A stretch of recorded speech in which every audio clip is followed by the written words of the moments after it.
Selamat pagi pemirsa, saya Maria Hutasoit akan menemani Anda dengan beragam informasi terkini di antaranya. Warga temukan mortir di dasar laut kota Sibolga. 10 bulan insentif tak dibayar, belasan tenaga kesehatan di Rumah Sakit Medan demo. Singkong raksasa di Batubara viral di media sosial. Selain cuplikan berita tadi, kami juga akan menghadirkan beragam informasi lainnya. Pemirsa, kita jelang sumut hari ini pagi selengkapnya.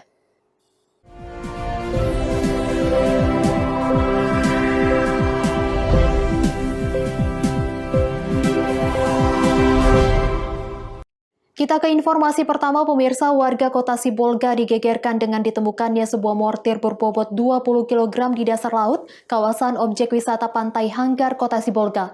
Mortir tersebut berasal dari zaman Perang Kemerdekaan yang pernah terjadi di Teluk Sibolga.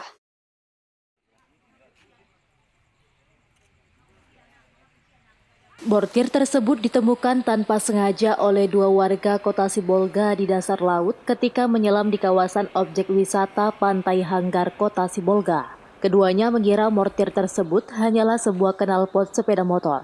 Namun ketika didekati ternyata mortir. Kedua warga dengan hati-hati mengangkat mortir tersebut ke pantai dan selanjutnya memanggil petugas pengawas objek wisata Pantai Hanggar. Khawatir akan bahaya, akhirnya petugas pengawas pantai melaporkan penemuan mortir yang diperkirakan berbobot 20 kg tersebut ke pihak kepolisian kota Sibolga. Selanjutnya oleh pihak kepolisian kemudian membawa benda zaman Perang Kemerdekaan tersebut ke lokasi yang lebih aman guna pemeriksaan apakah mortir tersebut masih aktif atau tidak sama sekali. Awalnya kami kan mau pulang jam 17.20, saya sambil mencari-cari karang untuk mainkan hias, batu karang yang kecil. Saya raba, ketemulah sama yang ini. Pas saya selam, agak berat, saya minta tolong sama abang saya. Dan minta tolong, sudah lama kemudian, sudah kami coba dengan usaha, memang susah mengambilnya dari timbunan pasir. Cukup berat tadi bang. Iya. Kira-kira berapa kilo tadi bang waktu bang? Kurang lebih 15-20 kilo lah bang. Kalau pastinya kita nggak bisa bilang kan. Kurang lebih sekitar segitulah. Pas saya angkat dan ternyata saya pikir pertama ini peluru rudal. Pas saya pikir peluru rudal, terus saya bawa ke darat. Saya pecahkan atasannya itu, dan betul kayak peluru rudal kan. Pas saya pecahkan tadi, nampak kuningan di badannya. Karena saya orang tidak berada kan, saya pikir uang 60.000 sekilo kan, mau saya bawa pulang. Tiba-tiba di simpang ini tadi gerbang ditahan sama oleh pengamanan di Anggar ini. Bang, itu alat peledak begini-begini kata. Itu mortir nggak sama. Kira-kira diduga mortir gitu bang? Iya. Pas di apa yang ditahannya ditelepon lah bapak habis bagian pengamanan Kepolisian lah gitu bang. Pas sudah dipanggil dan dipegang, dicek, memang betul itu sebuah alat peledak. Berdasarkan catatan sejarah kemerdekaan Indonesia, di Teluk Sibolga pernah menjadi lokasi Perang Kemerdekaan. Baharudin Simanulang melaporkan untuk Evarina TV. Informasi berikutnya pemirsa, operasi antik Polda Sumatera Utara Polres Tapanuli Selatan berhasil mengamankan 10 kg ganja kering siap edar dari 3 orang tersangka. Penangkapan ini berkat kejelian petugas di lapangan. 3 orang tersangka pemakai dan pengedar narkoba di Tapanuli Selatan, Sumatera Utara ini berhasil ditangkap petugas kepolisian dalam 2 kasus berbeda. 2 orang tersangka masing-masing WA 27 tahun yang merupakan warga Sigama, Kabupaten Padang Lawas Utara dan tersangka AF berusia 28 tahun yang merupakan warga Portibi di Kabupaten Padang Lawas Utara ditangkap di lingkungan 1 Kelurahan Pasar Gunung Tua Jumat malam kemarin. Kedua tersangka yang diduga pemakai sekaligus pengedar narkoba ini diamankan saat menunggu pembeli di sebuah kompleks perumahan. Dari tangan tersangka, petugas mengamankan 9 bal atau sekira 9 kg daun ganja kering. Penangkapan tersangka berkat informasi dari masyarakat yang selama ini sudah meresahkan. Kepada petugas, kedua tersangka mengaku ganja kering seberat 9 kg diperoleh dari seorang bandar di Kabupaten Mandailing Natal dan rencananya akan dijual di Kabupaten Padang Lawas Utara. Sementara itu, seorang tersangka lainnya yakni tersangka AAH berusia 34 tahun yang merupakan warga kota Padang Sidempuan ditangkap petugas Satuan Narkoba Polres Tapanuli Selatan saat berusaha mengedarkan ganja seberat 1 kg di Desa Papan Kilong, Kecamatan Sipirok, Tapanuli Selatan. Dari tangan salah seorang tersangka ini, petugas berhasil mengamankan barang bukti 1 kg daun ganja kering siap edar. Kepada petugas, tersangka mengaku memperoleh barang haram tersebut dari seorang di luar Kabupaten Tapanuli Selatan. Paluta, tepatnya di Gunung Tua, di Pasar Gunung Tua, di salah satu rumah kontrakan tersangka. Dalam kasus ini berhasil kita amankan 2 orang tersangka dengan barang bukti sebanyak kurang lebih 9 bal. Ya, 9 bal. Yang sumber barang bukti ini diduga berasal dari luar kabupaten kita. Nah, berkaca kepada 2 hal ini, ketiga pelaku sebenarnya bukan hanya sebagai pengguna saja, tapi sudah mengarah kepada pengedar, ya, pengedar. Tetapi mereka ini adalah orang-orang yang tidak memiliki pekerjaan tetap. Guna mempertanggungjawabkan perbuatannya, para tersangka dijerat dengan Undang-Undang Nomor 35 Tahun 2009 dengan ancaman 5 tahun kurungan penjara hingga hukuman mati. Azan Sinaga melaporkan untuk Evarina TV. Pemirsa, para petani di Kabupaten Tapanuli Selatan mulai menjerit akibat tidak adanya pupuk urea bersubsidi dari pemerintah setempat. Mengantisipasi padi yang mulai rusak, para petani terpaksa membeli pupuk urea non-subsidi dengan harga yang lebih tinggi.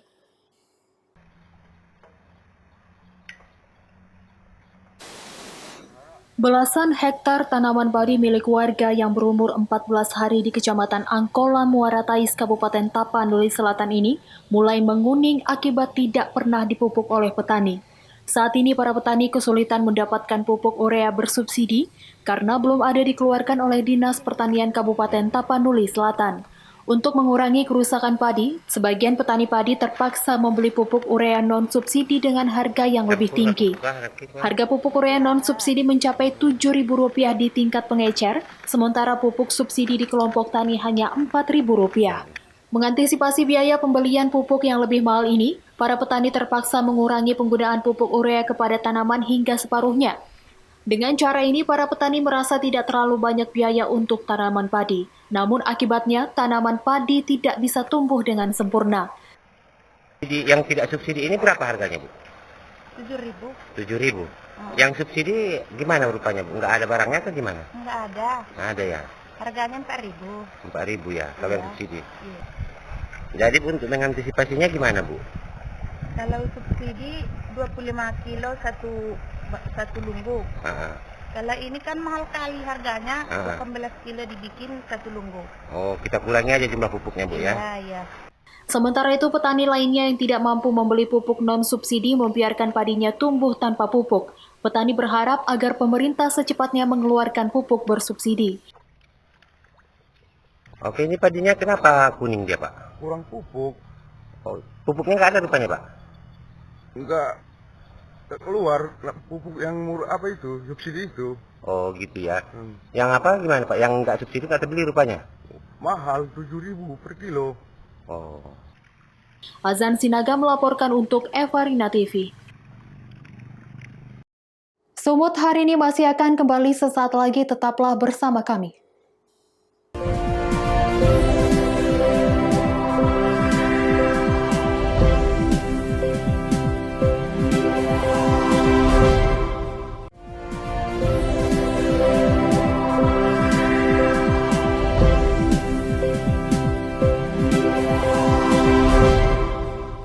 Terima kasih Anda masih bersama kami. Pemirsa, belasan tenaga kesehatan khusus COVID-19 Rumah Sakit Umum Pirnga di Medan Rabu siang menggelar aksi damai dengan mengelilingi ruangan yang ada di rumah sakit. Aksi damai ini dilakukan lantaran mereka belum menerima uang insentif selama 10 bulan dari pemerintah.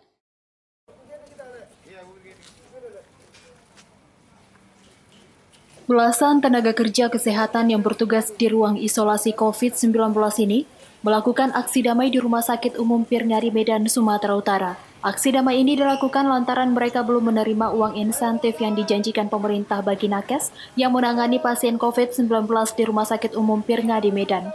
Sejak pandemi COVID-19 pada Maret 2020 lalu, para tenaga kesehatan khusus COVID-19 Rumah Sakit Umum Pirngadi Medan baru 2 bulan menerima upah insentif dari pemerintah, yaitu di bulan Maret dan April 2020. Sementara di bulan Mei 2020 hingga saat ini, uang insentif tersebut belum juga dilunasi oleh pihak rumah sakit. Dalam sebulan, para tim medis ini menerima uang jasa insentif sebesar Rp7.500.000. Kami ini adalah uang jasa insentif kami ini belum terlunasi, yang dibayar hanya 2 bulan, yaitu Maret dan April.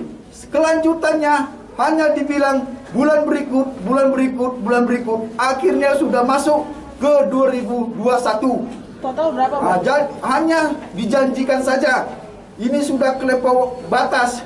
Kami punya harga diri dan kami punya perikemanusiaan kepada pasien-pasien kami. Kami juga manusia biasa yang hanya mengandalkan Tuhan Yang Maha Esa. Kami tidak bertindak semau apapun yang mengorbankan anak-anak kami. Kami tinggalkan selama kami bekerja di ruang isolasi COVID. Tolong perhatiannya Pak. Dengan membawa poster berisikan tuntutan, para tenaga kerja nakes ini menggelar aksi damai mengelilingi ruangan yang ada di rumah sakit tersebut, termasuk ruang isolasi khusus pasien COVID-19. Tuntutan tenaga kesehatan ini akhirnya diterima oleh perwakilan Rumah Sakit Umum Pirngadi Medan. Kabid Pelayanan Medis Rumah Sakit Umum Pirngadi Medan, Dr. Risma mengaku, sampai saat ini dana insentif tersebut belum ada, meski sudah diajukan ke Dinas Kesehatan Kota Medan. Mereka dijanjikan per bulannya itu berapa Bu untuk insentif sendiri Bu? Itu kan ada tarifnya itu dari Kemenkes, dan itu kita pun udah mengupayakan untuk pengklaiman, pengusulan pengklaiman itu sampai lembur-lembur loh.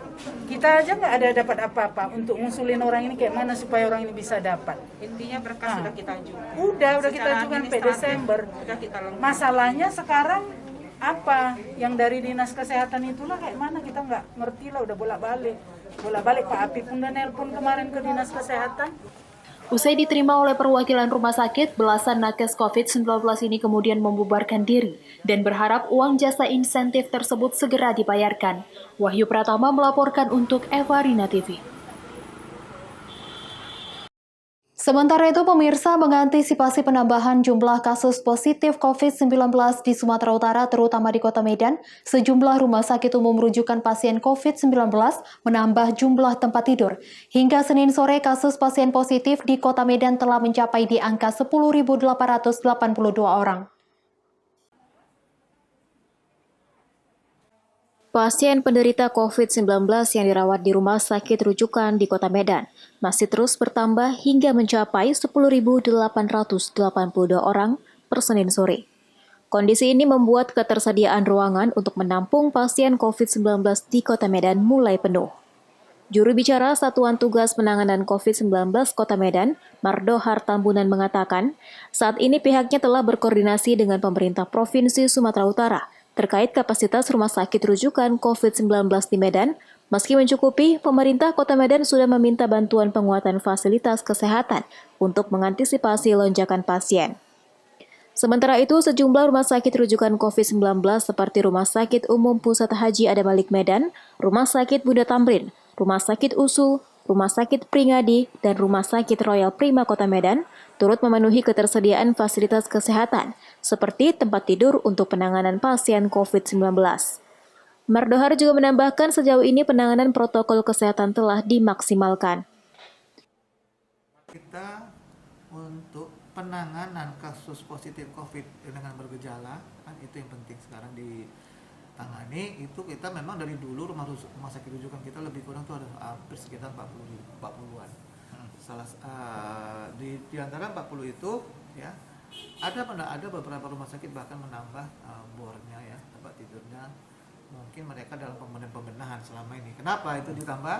Ya mereka semakin menyempurnakan layanannya. Nah, itu mereka. Dan sampai saat ini untuk kasus COVID yang kita terima di rumah sakit masing-masing, ada beberapa rumah sakit sepertinya kita lihat padat, ya. Tapi mereka tetap masih menerima karena rujukan-rujukan lain itu masih tetap mencukupi sampai saat ini. Hal ini kenapa? Ini seperti saya katakan tadi, angka-angka ini tidak pernah menetap. Ini akan bergerak terus, berubah. Ya. Mungkin 6 hari ke depan nggak full lagi, 6 hari ke depan bisa full lagi, 6 hari ke depan mungkin. Jadi seperti disampaikan oleh pimpinan kita, mencoba juga untuk menyampaikan kepada provinsi, ya, meminta supaya semua rumah sakit daerah, ya, di kabupaten kota untuk memang betul-betul lebih aktif melayani kasus-kasus COVID-nya, ya, supaya ini bisa kita lebih meredam jumlah ini, jangan sampai bertambah lagi. Demikian, memang ada penambahan tiap hari ada penambahan sampai saat ini. Berapa rumah sakit itu yang melakukan penambahan itu, Dok, jumlahnya?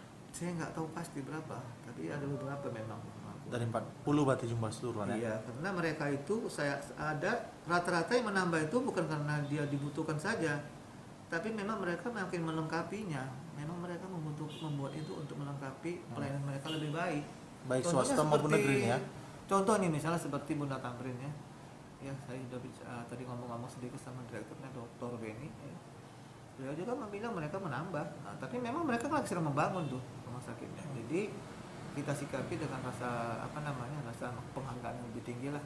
Karena mereka juga Sebelumnya, Kota Medan, Binjai, dan Deli Serdang telah terlebih dahulu mendapatkan vaksin COVID-19 dan melaksanakan vaksinasi sejak 15 Januari 2021 lalu.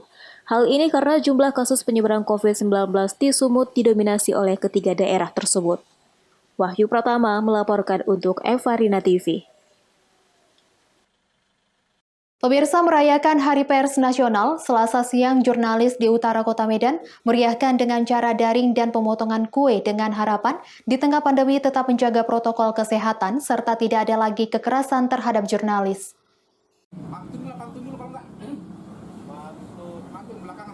Kegiatan perayaan Hari Pers Nasional 2021 yang dilaksanakan di salah satu tempat berkumpulnya para jurnalis di utara Kota Medan di kawasan Jalan Titi Pahlawan, Kecamatan Medan Labuhan, Sumatera Utara. Hari Pers Nasional dirayakan setiap tanggal 9 Februari secara daring dan ditandai dengan pemotongan kue bolu untuk memeriahkan Hari Pers Nasional di tengah pandemi COVID-19. Berbagai ucapan selamat terhadap jurnalis mulai dari jurnalis di luar Kota Medan, TNI, Polri, tokoh masyarakat, tokoh agama, hingga pemerintahan ikut dalam merayakan dengan cara daring. Salah satu wartawan televisi swasta mengatakan, dalam perayaan Hari Pers Nasional tahun 2021 kali ini, selain tetap menjaga protokol kesehatan selama di lapangan, berharap pemerintah untuk lebih memperhatikan dan tidak ada lagi kekerasan terhadap jurnalis. Di Hari Pers Nasional tahun 2021 ini,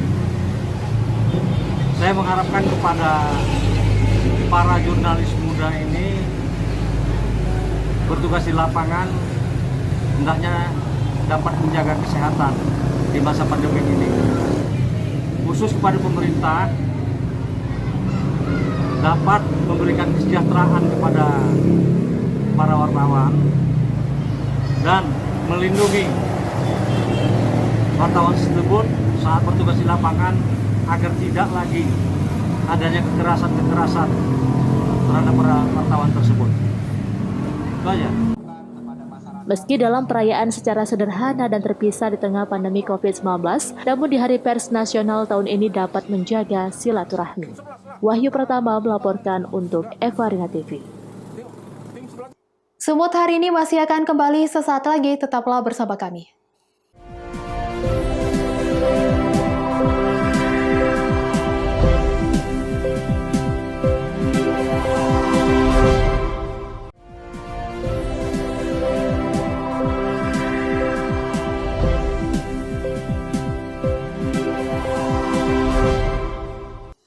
Terima kasih Anda masih bersama kami. Pemirsa, warga Kabupaten Batubara dihebohkan dengan ditemukannya singkong berukuran besar dan panjang di pekarangan perumahan warga. Bahkan penemuan tersebut pun viral di media sosial.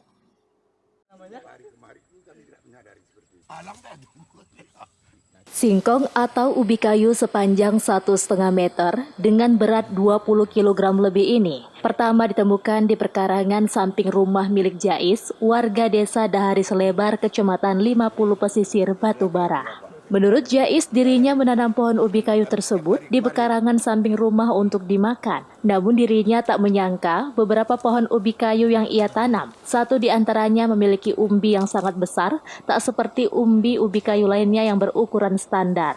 Tak heran penemuan singkong raksasa tersebut pun membuat Jais hanya menyimpannya di rumah dan tak berani untuk memakannya. Selain menghebohkan masyarakat, penemuan singkong raksasa ini pun viral di media sosial. Beragam komentar netizen pun menanggapi hal tersebut.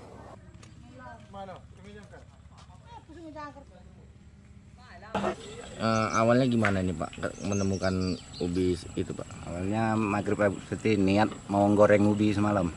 Nah, jadi korek-korek, loh ubi apa bukan ini? Makin besar, korek lagi kok besar, loh besar kali ubi ya. Langsung diangkat, cuma satu buahnya semua. Itu Pak, memang menanam ubi itu udah lama Pak? Udah lama juga, sekitar hampir setahun adalah. Sengaja tanam ya untuk makan ubi roti. Berapa kilo tadi beratnya itu Pak? Ditimbang 20 kilo, 47 gram. Jadi rencananya Pak, ubi ini mau diapain Pak? Diapain ya, enggak diapain, mau makannya pun nggak berani karena rasa aneh aja lah. Jadi diapakan nanti nih Pak ubinya Pak? Entah mau diapain, nggak ngerti lah mau diapain. Simpan aja atau gimana Pak? Simpan aja. Taufik melaporkan untuk Evarina TV.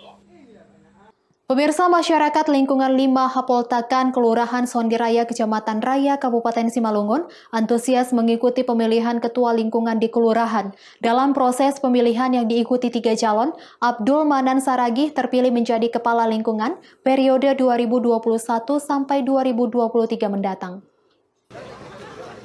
Masyarakat lingkungan 5 Hapoltakan, Kelurahan Sondiraya, Kecamatan Raya, Kabupaten Simalungun, antusias mengikuti pemilihan ketua lingkungan di kelurahan setempat pada Selasa pagi, tanggal 9 Februari 2021. Lurah Sondiraya, John Day Rasman Saragi mengatakan, pemilihan ini mengacu pada Peraturan Bupati Simalungun Nomor 15 Tahun 2020 tentang pembentukan lingkungan, pengangkatan, dan pemberhentian kepala lingkungan pada kelurahan di Kabupaten Simalungun.